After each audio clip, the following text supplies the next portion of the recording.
चालो चालो मुगत गढ़ माने सतगुरु रया समझाई जे धन सतगुरु समझाई जे चालो चालो मुगत गढ़ माई तो कौड़ी कौड़ी जोड़ी तो कौड़ी कौड़ी जोड़ी पर संग नहीं चाल कौड़ी जे पर संग नहीं चाले कौड़ी जी पालो चालो मुगत गढ़ माई चालो चालो मुगत गढ़ माई ये मात पिता सुत प्यारा ये मात पिता सुत प्यारा स्वार्थ का सब परिवार जी स्वार्थ का सब परिवार जी चालो चालो मुगत गढ़ माई चालो चालो मुगत गढ़ माई तो परण लायो लाडी तो परण लायो लाडी पणवा नहीं आवे आडी जे पणवा नहीं आवे आडी जे चलो चलो मुगत गढ़ माई चलो चलो मुगत गढ़ माई। सर्वज्ञ सर्वदर्शी चरम तीर्थंकर आयशा के अवतार विश्व वंदनीय शासनपति श्रवण भगवान वर्तमान महावीर के पावन चरणों में कोटि कोटि वंदन। हृदय की अनंत अनंत आस्था के केंद्र संयम धन के दाता,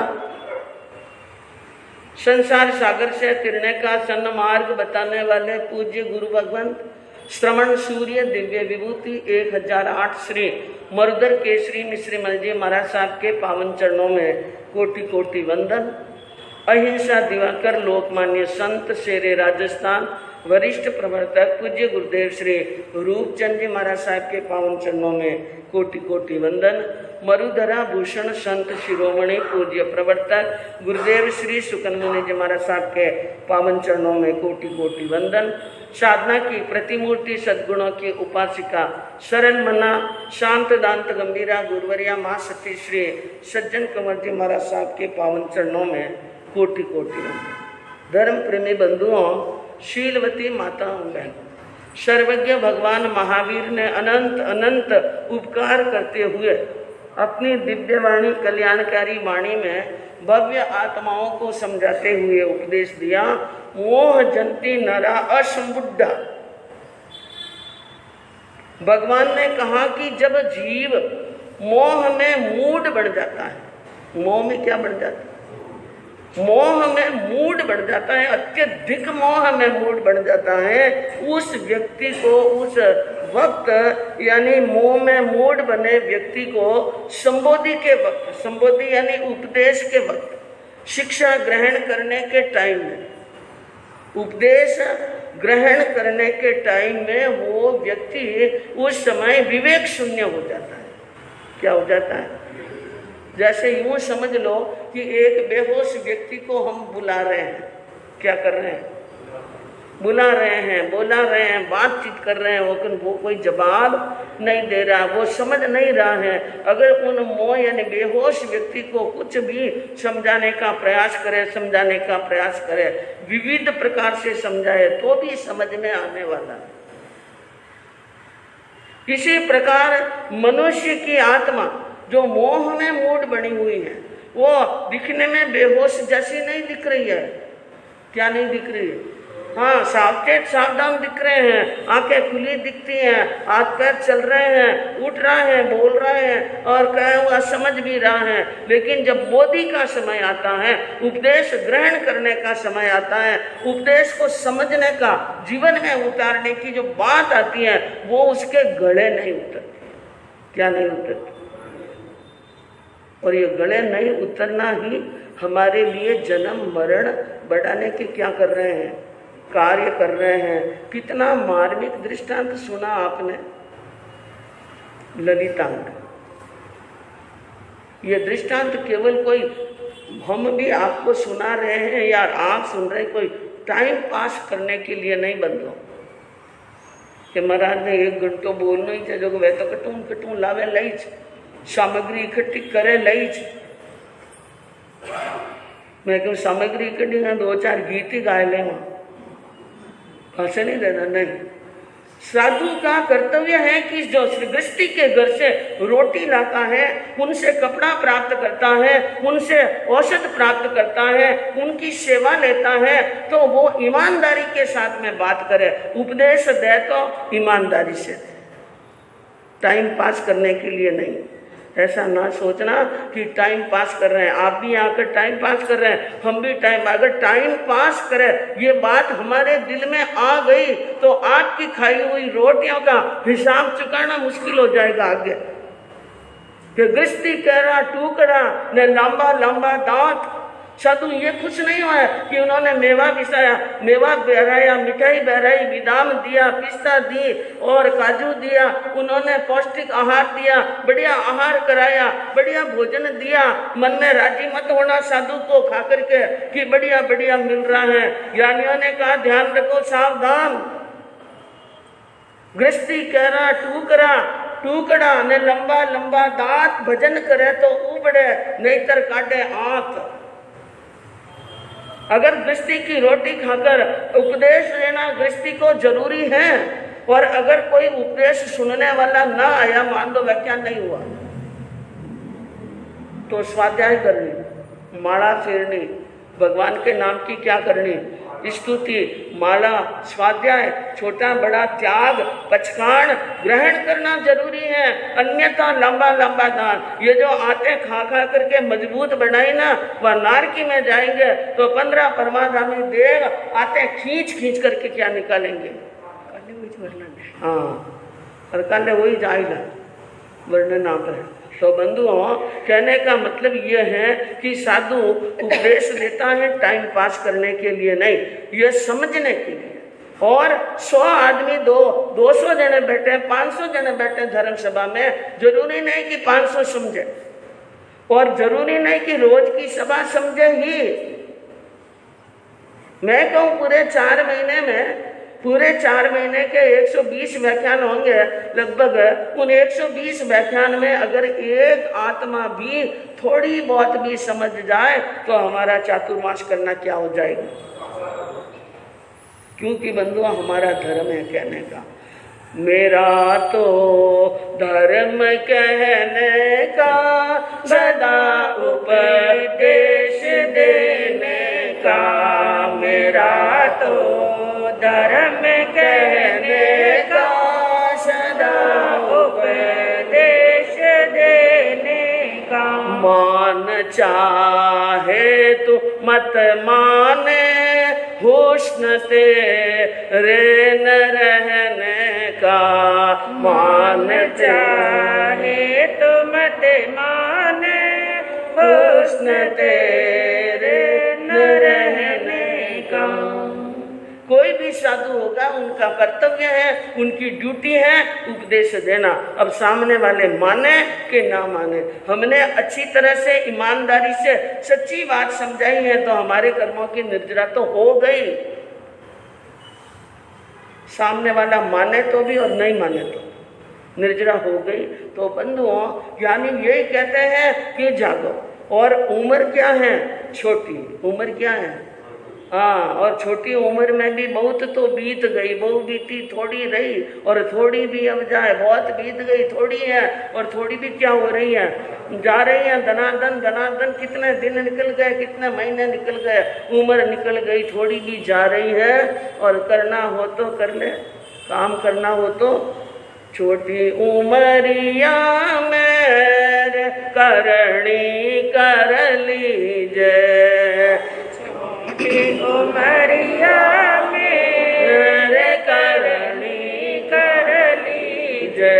अब चुका तो 84 नाल देखता रह जाओ ना, अब चुका तो 84 नाल देखता रह जाओ ना। छोटी उमरिया में करनी कर लीजिए, ऐसी करनी कर लो, ऐसा एक आध ऐसा काम जीवन में कर लो जो हमारी आत्मा को उन्नति का एक पावड़िया और चढ़ा दे।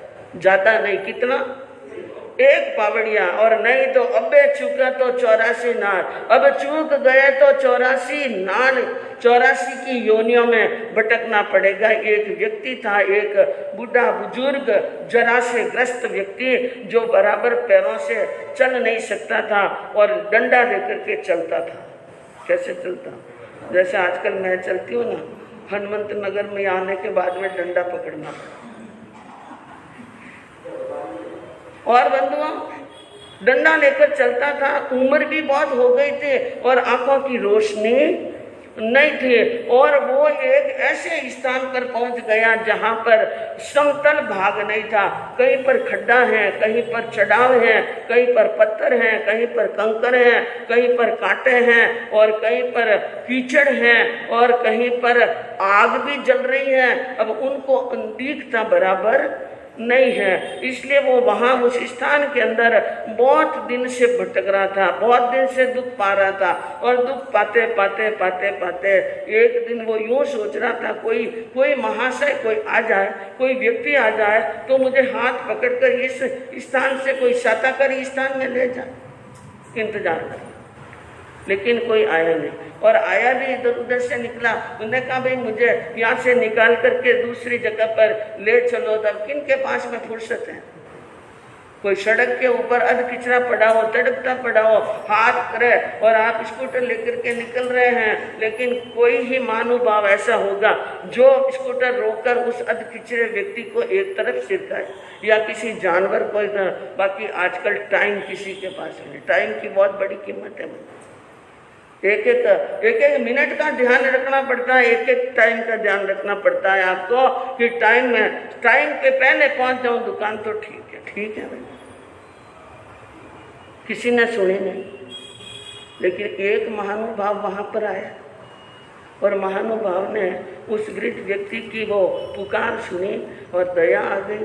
उन्होंने पास में आके कहा, भाषा मैं आपको हाथ पकड़ करके तो बाहर नहीं निकाल सकता, और लेकिन आपको एक उपाय बता सकता हूँ कि उन उपाय से आप चलो चलो चलो तो आप इससे बाहर निकल सकते हो। क्योंकि यह जो स्थान है ना, वो एक परकोटे के अंदर आप घुस गए। किसके अंदर घुस गए? और परकोटा नहीं, जिसके चारों तरफ दीवार है। चारों तरफ क्या है? दीवार। और रास्ता एक ही है। रास्ता क्या है? एक। चारों तरफ दीवार है, कोई बारी नहीं, कोई जनेल नहीं, कुछ नहीं, एक ही रास्ता है, और वो भी छोटा सा रास्ता है। और ये दीवार 84 लाख योजन की। कितने? और एक योजन में क्या है? कोस कितने होते हैं? 4। और एक कोस में लगभग 3 किलोमीटर। 84 लाख योजन का परकोटा है, तो हम हाथ पकड़ करके तो आपको निकाल नहीं सकते। एक उपाय है, आपको मैं परकोटे की दीवार के पास में ले जाऊं, आप दीवार के ऊपर हाथ रख लो। किस पर? दीवार पर हाथ रख लो, एक हाथ से खूंडिया चटिया पकड़ दो और आप चलते रहो चलते रहो चलते रहो। जब थक जाओ तो वहीं पर बैठ जाना, दीवार के पास में बैठ जाना, दूसरी जगह नहीं। और वापिस जब आप उठो विश्राम करके, तो वापिस दीवार के हाथ लगा करके जिस दिशा से आए थे, जिस दिशा में जाना है वो ध्यान रखना। और बंधुओं, उन्होंने कहा कि जिस समय दीवार खत्म हो जाए, क्या हो जाए, तो समझ लेना दरवाजा आ गया। क्या गया दरवाजा, बाहर निकल जाना, आप सुखी स्थान पर और शाकाहारी जगह पर पहुंच जाओगे। ये बता दिया, बताने वाले ने बता दिया, उपकार कर दिया, वो तो चला गया और दीवार के ऊपर उन बादशाह का पकड़कर हाथ लगवाया, पकड़ो पकड़ो, ये देखो ये दीवार है, पकड़ो। दीवार पकड़ाई और विधि बता दी, याद रखना, वापिस कहा क्या क्या करना है वो सब बता दिया, ऐसे करना, तो बराबर कर लेंगे वहाँ, ठीक, अच्छी बात है। 84 लाख योजन का परकोटा पार करने में और फिर वृद्ध व्यक्ति, जरा से ग्रस्त ऐसे व्यक्ति को पार करने में कितना समय लग सकता है? हाँ, कई वर्ष लग गए, क्या लग गए? कई सर्दियां निकल गई, कई गर्मियां निकल गई, कई बरसात की ऋतुएं निकल गई, लेकिन उनको बाहर निकलना था, इसलिए सब कुछ सहन करके वो बाहर निकलने के लिए निरंतर यात्रा पर था और करते बंधुओं 84 लाख योजन के परकोटे की सारी यात्रा पूरी कर ली। सारी यात्रा क्या कर ली? व्यक्ति डूबता कहाँ पर है? हम गलती कहाँ पर करते हैं, मिस्टेक कहाँ पर करते हैं? हाँ, नजदीक आकर के, कहाँ आकर के? ऐसा भगवान महावीर ने उत्तरायण सूत्र के 10वें अध्ययन के अंदर वो बात बताई है, वो आप सुनना। जब 27 दिन की स्वाध्याय होगी, उन 27 दिन के स्वाध्याय में वो एक साथ में उत्तरायण की बहुमूल्य शिक्षाओं का वर्णन सुनना है तो 27 दिन आना। कितने दिन आना? उसमें बताया जाएगा। भगवान गौतम को संबोधित करते हुए कहते हैं कि तू महासागर को, महासमुद्र को तैर कर हे गौतम ठेठ किनारे पर पहुंच गया है, अब प्रमाद मत कर। अब क्या मत कर? और हम वो करते हैं जो भगवान कहते हैं मत कर, वो हम पहले करते हैं। वो हम क्या करते हैं? पहले करते हैं। और पहले करते हैं इसलिए तो देखो, प्रमाद धर्म में प्रमाद करते हैं, धर्म में क्या करते हैं? कर्म बांधने में प्रमाद नहीं करते हैं और धर्म में प्रमाद करते हैं। इसलिए तो सभा में देखो, पीछे मुड़ करके देखो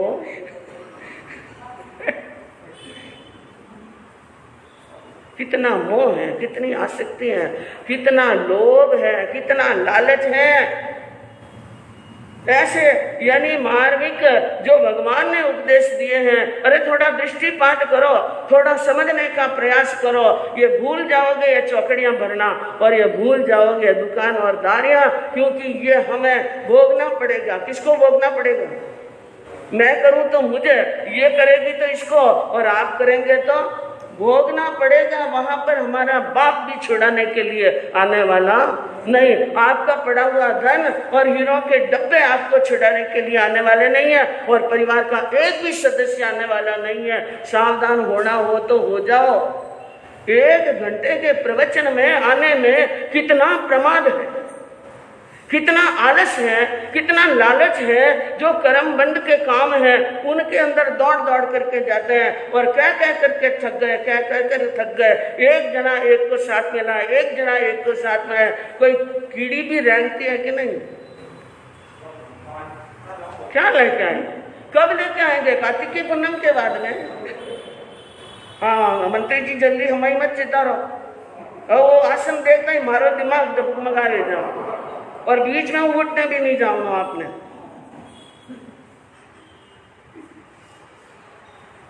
तो मैं आपसे ये कहना चाहती हूं कि कितना प्रमाद है, कैसे मनुष्य जीवन हार जाता है, उसको समझने का प्रयास करना। वो बुढ़ा चल रहा था, वो बुजुर्ग चल रहा था, इतना तय किया उसने रास्ता, इतना रास्ता तय किया, और अब एक कदम रखते ही क्या आने वाला था? दरवाजा। न सिर में चली खाज, सिर में क्या चली? न खाज मीठा होने वास्ते कहीं करना पड़े साहब, बोलो सर। हाँ, एक हाथ में चक्की हो तो एक हाथ में वो, कोई बात नहीं। खाज मिटाने के लिए अंगुलियों को ऐसे ऐसे करना पड़ता है, तो हाथ दीवार से हटाना पड़ा। क्या करना पड़ा? हाथ दीवार से तो हटाना पड़ा। तब तक तो ठीक था, उसने गलती नहीं की। गलती कहाँ की कि हाथ भी हटाया, खाट भी खुजाल रहा है और बच्चा चल भी रहा है। तो 3 कदम आगे चलते ही दरवाजा क्या रह गया? साफ। पीछे अबे चक्कर की तो काटना, बस थानी मानी हालत ही आई है, सोच लेना। हम पहाड़ पर उतरने वाले होते हैं, मनुष्य का जन्म मिलता है, आर्य क्षेत्र मिलता है, सब प्रकार का योग सहयोग, सदगुरु और 5 इंद्रियां निरोग मिलती है, सब कुछ मिलता है। लेकिन हमारे मोह और हमारा प्रमाद और हमारी ये काम और भोग की लालसाएं ही मनुष्य को संसार के अंदर भटकाने का क्या गा, किनारे आकर के वापिस ठेठ समुद्र के अंदर जाना, 84 लाख परकोटे के दरवाजे पर जाकर के दरवाजा छोड़कर आगे जाना, ये हमारी मूर्खता है। ये हमारी क्या है? मूर्खता है बंधुओं। तो यहाँ कहने का मतलब ये है, कर्म बांधने का काम तो रोज कर रहे हैं। क्या कर रहे हैं? रोज। और रोज में भी धर्म के लिए काम कर समय कितना और कर्म बांधने के लिए समय कितना। दिन रात कर्म बांधते हैं, लेकिन भुगतान कैसे होगा ये भी आप, ये जो दृष्टांत चल रहा है अंजना सती का, उनसे समझ लीजिए कि जीवन के अंदर हम पाप कर तो रहे हैं, कर्म बांध तो रहे हैं, लेकिन इन कर्मों का भुगतान हमें करना पड़ेगा। ऐसा नहीं कि अंजना जी को करना पड़ा, सीता जी को करना पड़ा, द्रौपदी जी को करना पड़ा, हमें थोड़ी करना पड़ेगा। हाँ, हम नहीं करेंगे, लेकिन ऐसा होने वाला। सासू माँ को क्रोध आया, केतुमती महारानी को क्रोध आया, क्योंकि अंजना ने कहा कि जिस दिन मेरे प्रियतम घर पर आएंगे, और सासू माँ जब आपको सच्चाई का और मेरे पति को मेरी सच्चाई का मालूम पड़ेगा, उस दिन आप बहुत दुख पाएंगे। क्या कहेंगे? बहुत दुख पाएंगे। और वैसी तुझे धिकार, आपका बेटा पवन आपको धिकार देगा, ये बात लिख लो आप। और यह बात किसने कही? बहू ने। और सासू जी ने सुनी तो और जोरदार क्या आ गया कि तुमती अति क्रोध में और सुनिया वचन लिंगार, अनुचर को बुनवायन बोलियो ललकार। बहू के ऐसे वचन सुन और केतुमती क्रोध के अंदर प्रज्वलित होती हुई एक तरफ आकर एक अनुचर को बुलाया और कहा, मैं कहूँ जैसा सुन ले। केतुमती कहे कथन क्रोध भरने न, क्रोध भरने न है हुक्म निराय, साफ साफ सुन लेना। इन दोनों को रथ में डाल ले जाना, डाल ले जाना। फिर अदबीच में छिटकाय लौट कर आना। यदि होगा इसमें गलत मौत तेरी आई, मौत तेरी आई। मत देना कोई आल किसी पर भाई, मत देना कोई आल किसी पर भाई। केतुमती कवि कहना चाहता है कि हे भाई, हे बंधुओं, किसी के ऊपर झूठा आल मत देना, कलंक मत देना। भुगते हाथों हाथ क्या करना पड़ता है? भुगतान करना पड़ता है। केतुमती को क्रोध आया, पहले तो कहा था पियर पहुंचा दो। कहाँ पहुंचा दो? पियर। लेकिन अब बहू के बात सुनो, उसने हुक्म लगाया, क्रोध में आई हुई कहने लगी, अनुचर को हुक्म दिया, मेरी बात साफ साफ सुन लेना, कान खोलकर इन दोनों को रथ में डालकर, ये जो काला रथ पड़ा है, काला रथ और काले घोड़े जूते हुए, काले वेश पहनाए हुए, और उनको तुम रथ में डालकर ले जाना, लेकिन बीच घोर जंगल के अंदर इनको छोड़ देना। कहाँ छोड़ना? हाँ, बीच घोर जंगल के अंदर छोड़ देना। और अगर इसके अंदर थोड़ी बहुत भी गलती कर ली और मेरी आज्ञा का थोड़ा भी उल्लंघन हुआ तो मौत तेरी आई। तेरी क्या आ जाएगी? तेरी शरीर की चमड़ी कटवा करके नमक मिर्ची नहीं डलवा दूं तो मेरा नाम केतुमती। ऐसा क्या लगाया हुक्म। और फिर आई बहू के पास में, और बहू को पास में आकर कहा, दोनों को तकाला वेश तुरत पहनाया, तुरत पहनाया। जो आभूषण मणिमाल तुरंत खुलवाया। सती करे अरडाट सखी समझावे सखी समझावे। रथ चाल्यो है सन्नाट जंगल में आवे अनुचर कह कर जोड़ अति दुख पाई अति दुख पाई। मत देना कोई आन किसी पर भाई। सासू ने आकर दासियों को कहा मेरी नजरों के सामने इनको काले वेश पहना। दोनों को क्या पहना है? काला वेश। और बहू को कहा ये मणि मोती आभूषण या हीरों के गहने खोल दो, तुम्हें वहां पर आभूषण की जरूरत नहीं है। सब आभूषण खोले जा रहे हैं। सती करे अरडाट, सती अंजना बेतहाशा रो रही हैं और करुण क्रंदन कर रही हैं, लेकिन उनकी रोने की और क्रंदन के ऊपर कोई किसी ने ध्यान नहीं दिया। रथ चालियो है सन्नाट, रथ वाला रथ लेकर वहां से रवाना हुआ और चलता चलता बीच जंगल में आया। और शाम का वक्त था। अनुचर ने हाथ जोड़कर दुखी होकर के प्रार्थना की कि आप नीचे उतरिए। रथ से क्या उतरिए? रथ का पर्दा हटाया। अंजना ने देखा वहां पर जहाँ नीचे उतरने की बात कह रहे हैं वहां पर तो घोर घोर जंगल, बड़े बड़े पहाड़े हैं, बड़े बड़े वृक्ष हैं और कंकरीले पत्थर पड़े हैं और कांटा रास्ता बराबर नहीं है और भगवान अस्ताचल की तरफ पधारने वाले हैं। सूर्यदेव क्या हो रहे हैं? अस्त हो रहे हैं। और यहाँ पर ये मुझे यहाँ उतरने का कह रहा है। उसने कहा केतुमती अति रीस लाए के हुक्म लगायो। आपकी सासू माँ ने क्रोध में आकर के हुक्म लगाया है और मैं उनके हुक्म का क्या कर रहा हूँ? हाँ, कहीं कहूँ मैं बात बाई सा बहुत दिल घबराए। मैं क्या कर सकता हूँ, मैं क्या नहीं कर सकता हूँ। मेरे दिल में बहुत घबराहट हो रही है। आपको मालूम नहीं है, एक तरफ ले जाकर आपकी सासू माँ ने कहा छोड़ जंगल में आपको मुझको बुलवाया। आपको जंगल में छोड़कर मुझे क्या बुलाया है? घर पर बुलाया है। इसलिए मैं ये बात कह रहा हूँ और मुझे ये हुक्म आपके सामने कहने के पहले जीभ कट जानी चाहिए, क्योंकि वे अनुचर जानते हैं कि ये सती हैं। ये क्या है? सती हैं और इनके ऊपर दुख का क्या टूट गया है? पहाड़ टूट गया है। इसलिए वो बहुत घबरा रहा है। उन सती को जिनका एक आंख के इशारे से हजारों अनुचर हाथ जोड़कर खड़े होते हैं, आज एक अनुचर उनको कहाँ छोड़ रहा है? खमजो मेरा अपराध बाई जी चरणा शीश नमाए।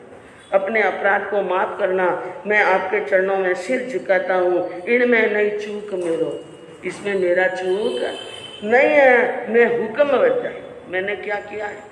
हाँ, क्योंकि वो जानता है ये राजरानी है और सच्चाई सामने आएगी तो ये पटरानी बनेगी और मैंने जो अपराध किया है ये मुझे बख्शने वाली नहीं है। लेकिन कहा ये निवेदन है मेरा, ये मेरी अर्जी है, विनती है, ये मैंने आपकी सासू का हुक्म बजाया है। बाकी मेरी क्या औकात की मैं सोच की सकता हूँ। इस प्रकार की बात कही और वो रथ से दोनों को नीचे उतार कर और रथ लेकर वहाँ से क्या हो गया? रवाना। और दोनों अंजना और बसंतमाला असहाय जंगल के अंदर खड़ी हैं और सूर्य अस्त होने का समय गयो सारथी छोड़कर और ऊपर आई रैन अति दुखित हो अंजना बोले ऐसे सारथी छोड़कर चला गया और वहां खड़ी खड़ी दोनों सखियां बैठी बैठी खड़ी खड़ी सोच रही हैं। रात आ गई और रात आई, बहुत दुख हुआ कि हम वन के अंदर हैं, जंगल में हैं और महलों में जन्मे, महलों में पड़े पोसे बड़े हुए और रात अब कहाँ बितानी है। तो कितना दुख आया अंजना सती को और वो अपनी बहन सखी बसंतमाला को क्या बात कहना चाहती है, क्या कहती हैं, आगे सुनिए। चतारी मंगलम हरियंता मंगल चित्ता मंगल